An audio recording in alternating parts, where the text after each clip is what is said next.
Olá pessoal, aqui é a professora Nádia. Vamos continuar o assunto que a gente começou a ver da outra vez, que foi o romantismo no Brasil, né? Vamos ver como é que se procede agora. Hoje eu trago para vocês a prosa romântica, né? Como foi o romance, né? Romântico, né? Vamos ver. Para entender melhor, a gente tem que primeiramente recapitular, né, a difusão dessa prosa, né, que foi ali a partir do folhetim, né? E o que era o folhetim? Era um romance, né, mas que era publicado ali capítulo por capítulo no jornal, né? Normalmente vinha um capítulo por semana. Aí as mocinhas ficavam curiosas, o que é que vai acontecer essa semana, né? E eles até mudavam, né, algumas coisas nesses capítulos, né, para chamar mais atenção ali das mocinhas leitoras da época. Era bem interessante. E a gente tem que entender também, né, que nessa etapa aí da prosa, no romantismo, a literatura passou de bem destinada à aristocracia, certo? Então foi isso, né? A, a literatura deixa de ser algo só para os ricos, né? A outra camada da sociedade passa a ter contato também com a literatura, né? Digamos que aquela burguesia que estava ali em ascensão, certo? A nova classe média. Então essa nova classe vai ter acesso aí à literatura também, não somente os nobres. E deixando assim, né, como já falei, de ser algo exclusivo da nobreza. Essa prosa romântica, né, ela vai ter uma divisão. A primeira divisão vai ser a prosa indianista, né, o romance indianista. No romance indianista, a gente vai ter a valorização do índio como herói nacional, né? Na intenção de valorizar o que é nosso e não mais os heróis europeus, certo? Então vai enaltecer aí o índio para a gente ter propriamente o nosso herói, né? E não mais aqueles desbravadores europeus, né? Como o Cristóvão Colombo e essas coisas assim. Não, aqui a gente vai ter o índio como nosso herói, certo? E vai trazer temas como a natureza e o sentimentalismo, certo? Por quê? A natureza para valorizar nossas belezas, né? O que é de fato ali do Brasil, né? Nossas matas, nossas aves, nossas plantas. E o sentimentalismo, né? Sob uma herança, né, aí do estilo dos folhetins, né? Porque o folhetim não vai trazer histórias de amor, né? De aventuras, né? Nisso aí tudo vai haver o subjetivismo. E também vai valorizar esse sentimentalismo, né? A valorização dos sentimentos para se opor aí ao arcadismo, né? Porque a gente lembra que o arcadismo vai valorizar a razão, né? O equilíbrio e não o sentimentalismo. Então o sentimentalismo aí vai entrar para se opor também ao arcadismo, certo? Interessante, né? Cada corrente literária vai sempre se opor, criticar a anterior, né? Elas eram meio, digamos que, cri-cris, né? Uma com a outra. O autor principal do indianismo é o José de Alencar, certo? Ele também é tido como o criador do estilo, né? O precursor aí do estilo indianista na nossa literatura, beleza? Rumor suspeito quebra a doce harmonia da cesta, ergue a virgem os olhos, que o sol não deslumbra, sua vista perturba-se. Diante dela e todo a contemplá-la está um guerreiro estranho, se é guerreiro ou algum mau espírito da floresta. Tem nas faces os brancos das areias que bordam o mar, nos olhos o azul triste das águas profundas. Ignotas armas e tecidos ignotos cobrem-lhe o corpo. Foi rápido, como o olhar, o gesto de Iracema. A flecha embebida no arco partiu. Gotas de sangue barbulham na face do desconhecido. De primeiro ímpeto, a mão lesta caiu sobre a cruz da espada, mas logo sorriu. Aqui, Iracema.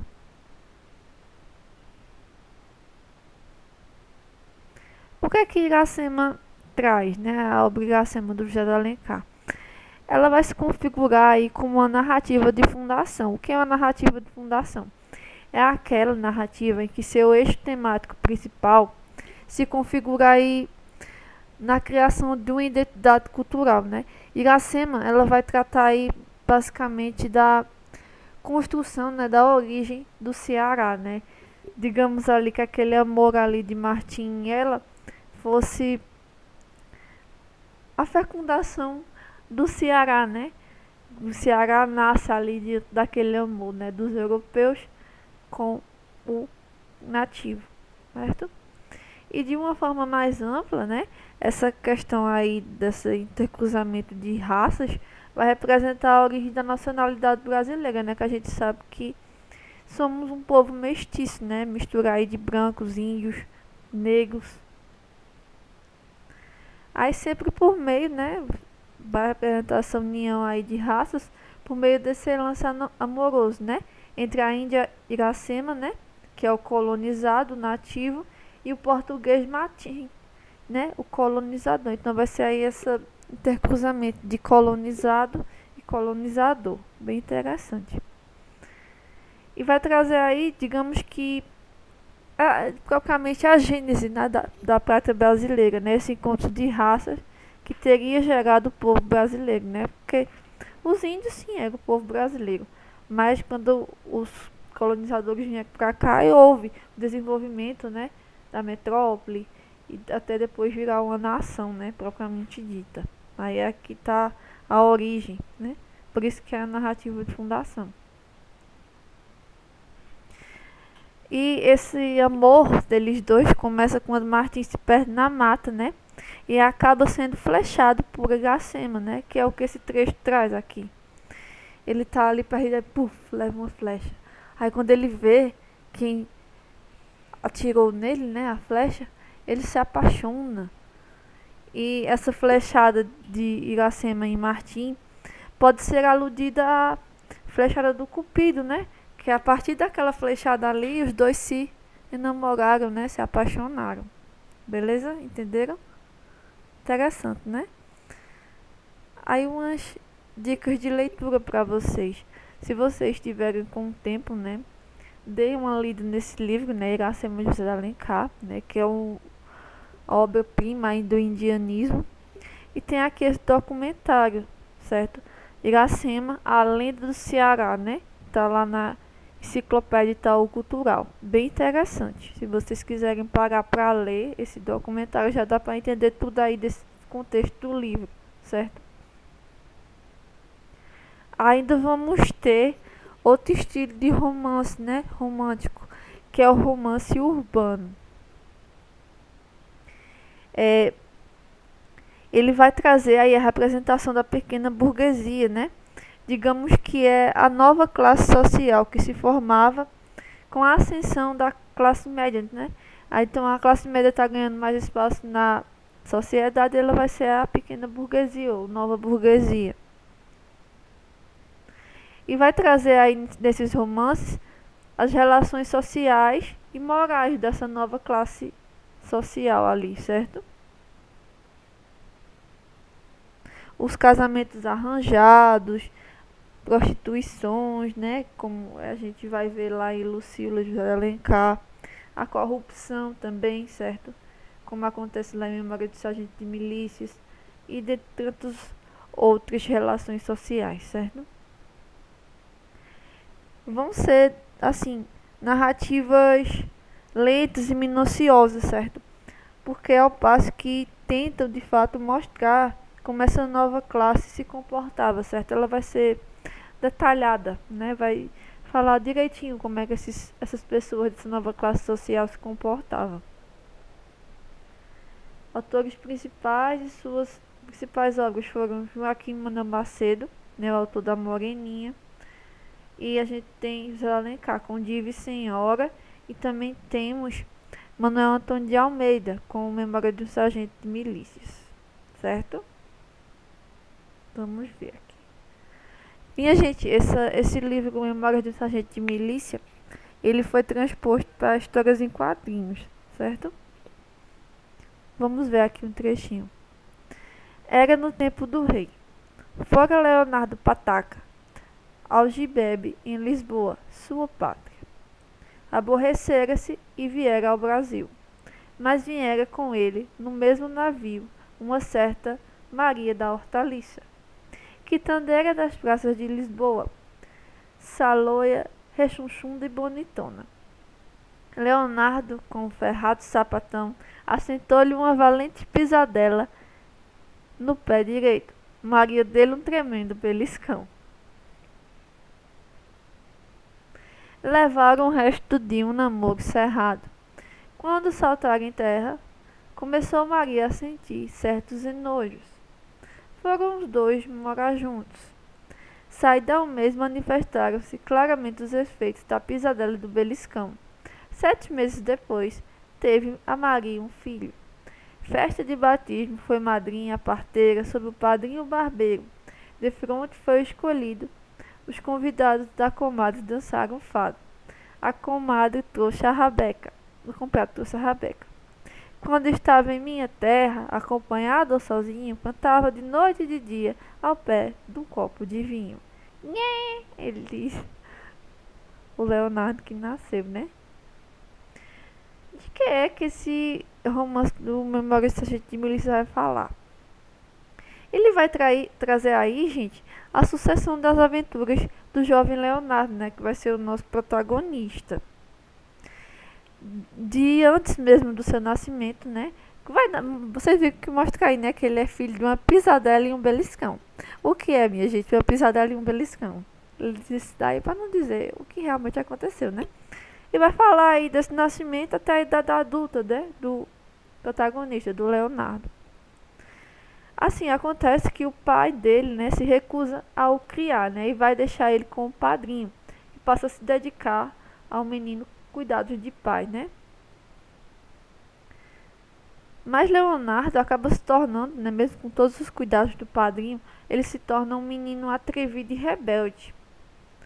Aí ele, quando jovem, né, se apaixona pela mulata Vidinha, né, lá no morro.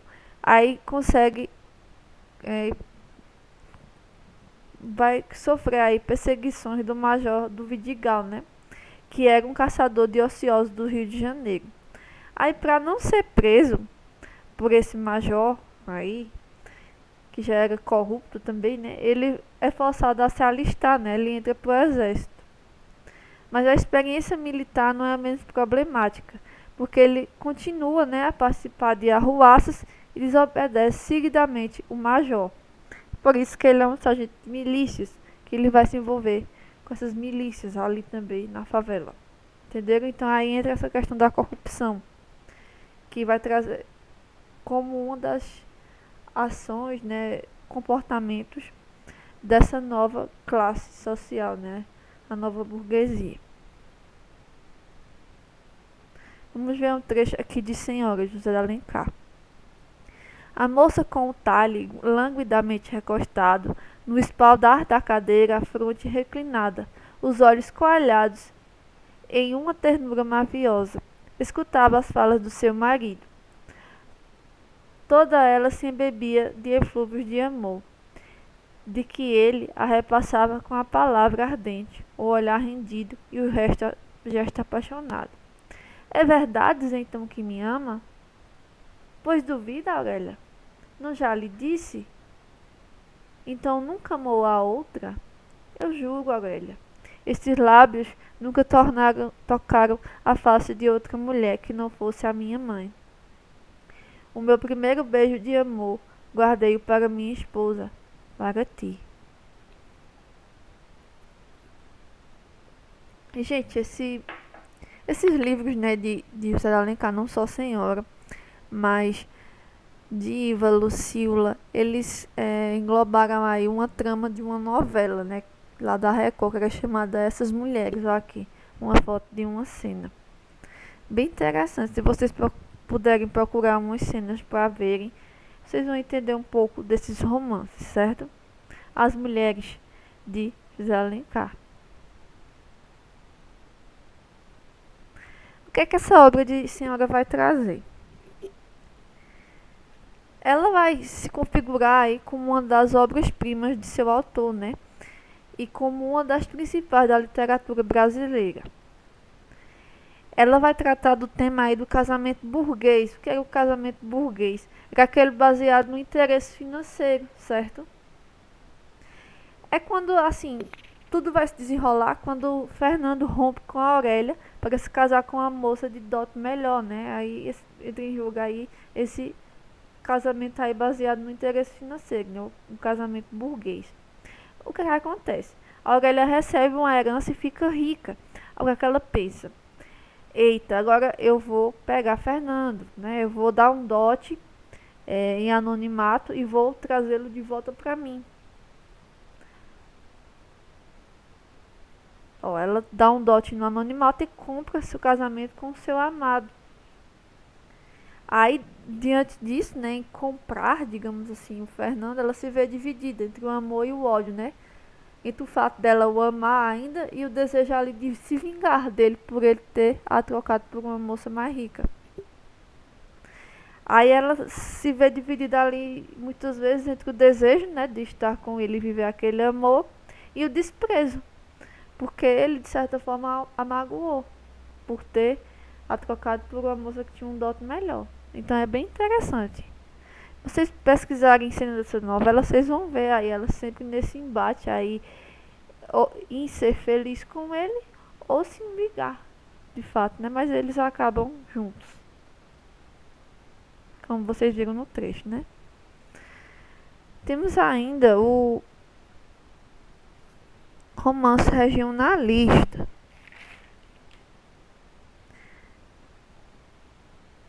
Ele vai representar aí o povo e não mais os nobres, né? Porque vocês viram, né, que o romance urbano vai tratar aí, de certa forma, de uma nobreza, né? A nova burguesia. Vocês sabem, né, que o burguês é burguês. Aí, porque o urbano, né, se dava ali nos centros urbanos. E esse não, ele vai ali pro interior, mostrar como as pessoas viviam no interior e também eram pessoas menos abastadas, trazendo aí um ambiente rural, né, em oposição às cidades. Não mais centros urbanos, né, como forma de destacar melhor o que é nosso, né? Ele vai mostrar um ambiente rural para destacar melhor o que é nosso, né, o que de fato é brasileiro. Vai trazer aí o sertanejo,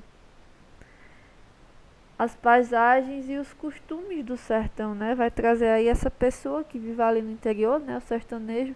E como era, né? Esse interior vai falar muito aí das paisagens e também de como as pessoas se comportavam lá no interior, né? Os costumes do sertão. Autores e obras principais, né? A gente tem o Bernardo de Guimarães com a Escrava Isaura, né? Quem nunca assistiu a Escrava Isaura na Record, né? Pois pronto. Essa novela foi feita em cima desse livro, né? Desse romance do Bernardo Guimarães, que vai mostrar ali como é que os senhorzinhos viviam ali no interior, como era a exploração dos escravos também, né? Mas sempre focalizando ali naquele ambiente rural. A gente vai ter o Visconde de Taunay com Inocência e José Alencar com Sertanejo.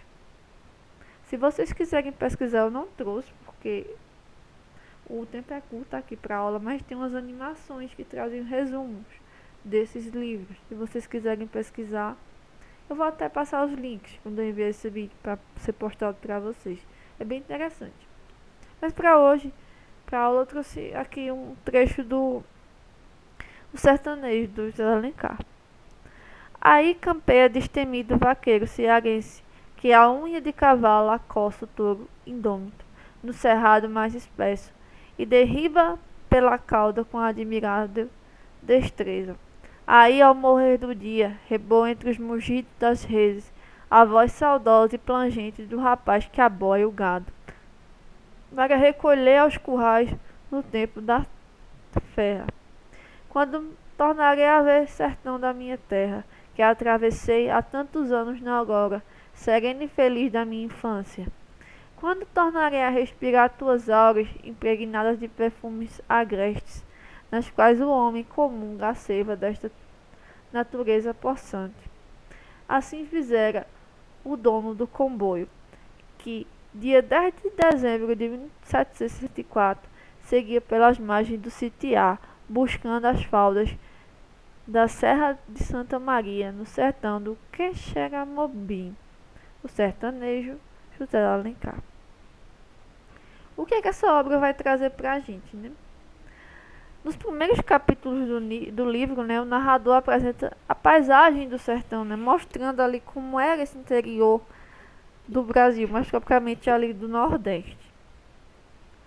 Depois aí vai aparecer, né, no livro, o personagem principal e o enredo, né, quem vai agir ali, né, o personagem e o enredo, né, que serão as ações que vão desenrolar ao longo da trama. Aí essa trama vai se passar no Nordeste e tem como personagem e também narrador o Severino, certo?